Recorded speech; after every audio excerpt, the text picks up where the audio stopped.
Okay, guys, this is lesson 9-1 for 6th grade pre-algebra, and this is lesson 7-1 for 7th grade. 6th graders, you guys will be on page 507. 7th graders, you're on page 355. Solve and discuss it. For a game show, Jared has to choose 1 out of 8 boxes to win a prize. One of the boxes, so there's one box that has a large or a big prize. 3, I'm looking right up here, 1 has a big prize, 3 has a medium, and 3 boxes have small prizes in them. If there's 8 boxes total, right now we've got 3 small, 3 medium, 1 large. That leaves 1 box for empty. How confident should Jared be that whatever box he chooses, he will win a prize? Support your response with a mathematical argument. Well, first off, the chance of him getting a large prize is 1 out of the 8 boxes. A medium prize is 3 out of 8, a small is 3 out of 8, and an empty is 1 out of 8. So should he be confident? Yes. He should be confident because 7 out of 8 boxes have a prize. Let's go ahead and move on to example 1.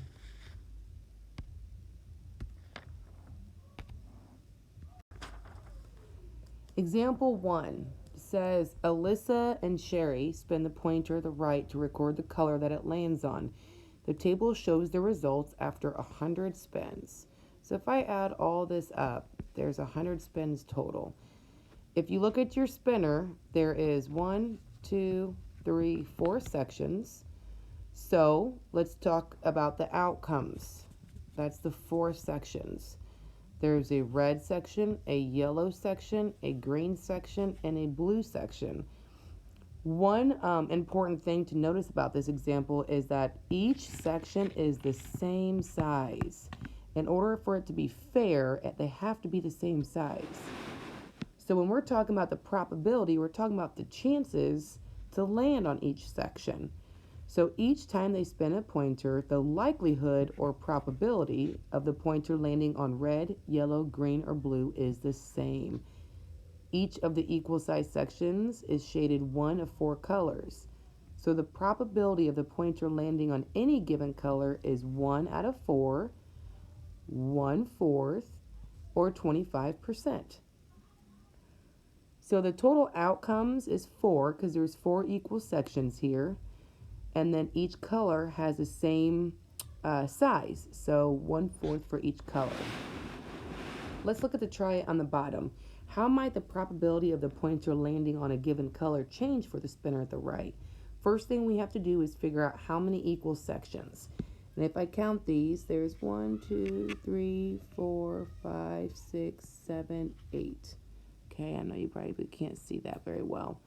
So the probability of red, there's actually 2 out of 8.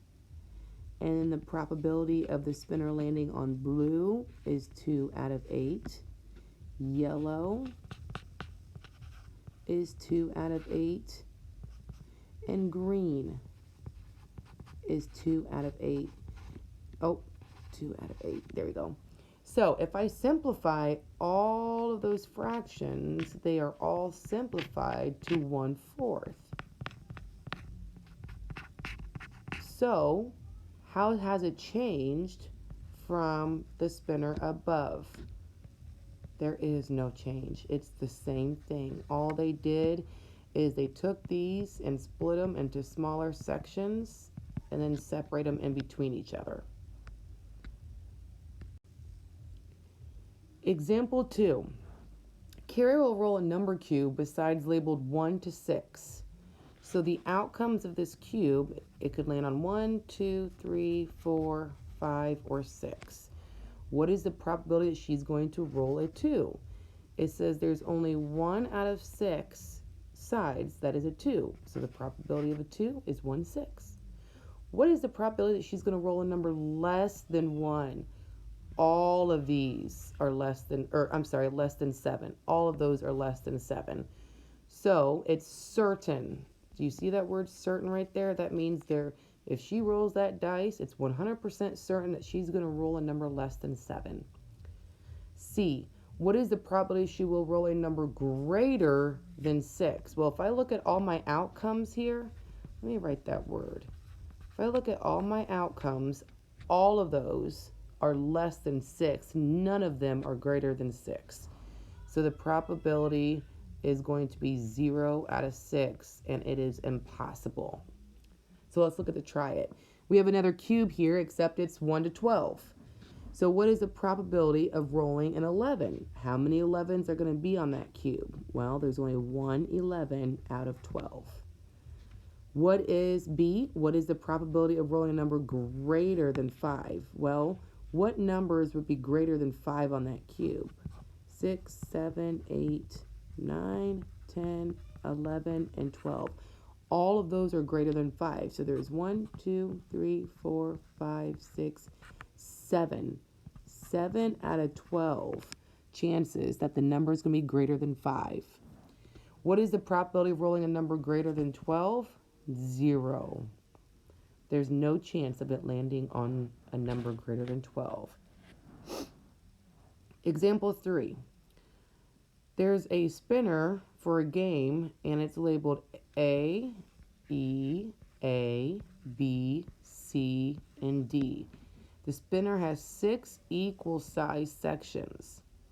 It says the spinner is fair if there's an equal chance for the pointer to land on each letter. Right now, you guys can tell that there's 2 A's. So it says the probability of the pointer landing on A is 2 out of 6 because there's 6 sections and 2 of them are A. So 2 out of 6, I could write like this, but it's also equal to 1/3.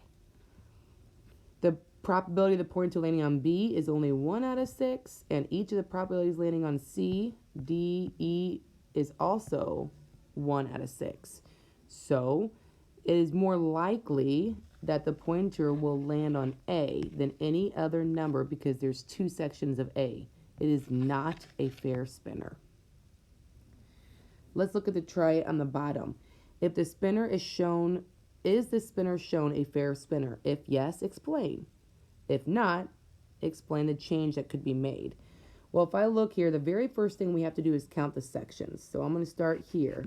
That's 1, 2, 3, 4, 5, 6, 7, 8, 9. There's 10 sections. So the chance of it landing on red is 4 out of 10. The chance of it landing on blue is 5 out of 10. And white is 1 out of 10. So it is not fair because there's more blue than the other colors.